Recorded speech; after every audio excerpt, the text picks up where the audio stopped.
أبشر أيها التائب، أبشر أيها العائد، أبشر أيها المنضم إلى قوافل العائدين. قال سبحانه: إن الله يحب التوابين ويحب المتطهرين. وقال جل في علاه فاتحا أبواب الرحمة: قل يا عبادي الذين أسرفوا على أنفسهم لا تقنطوا من رحمة الله إن الله يغفر الذنوب جميعا إنه هو الغفور الرحيم. وقال جل في علاه: إلا من تاب وآمن وعمل عملا صالحا فأولئك يبدل الله سيئاتهم حسنات وكان الله غفورا رحيما. وقال أعز من قائل: إن الحسنات يذهبن السيئات.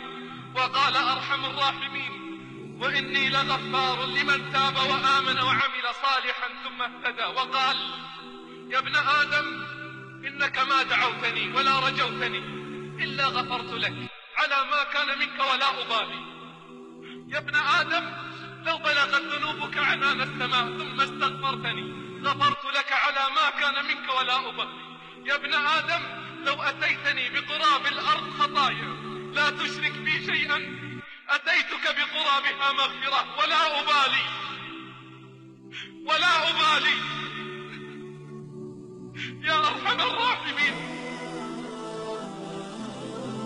أبشر أيها التائب،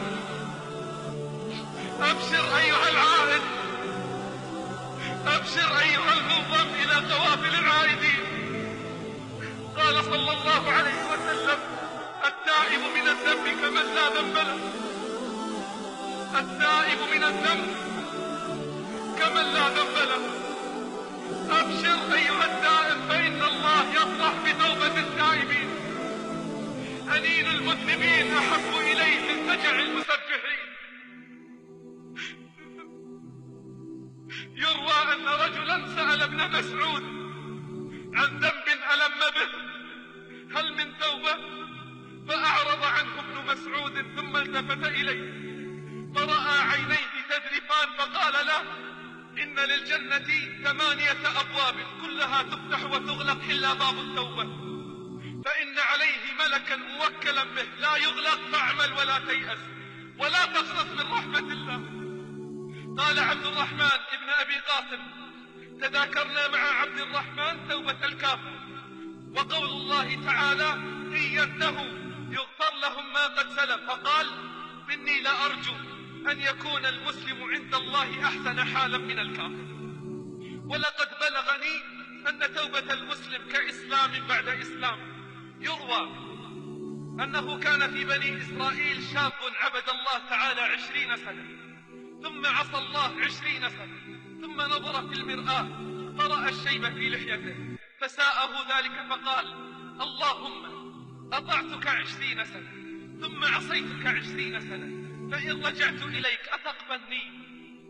فناداه منادي أرحم الراحمين: أحببتنا فأحببناك، تركتنا فتركناك، عصيتنا فأمهلناك،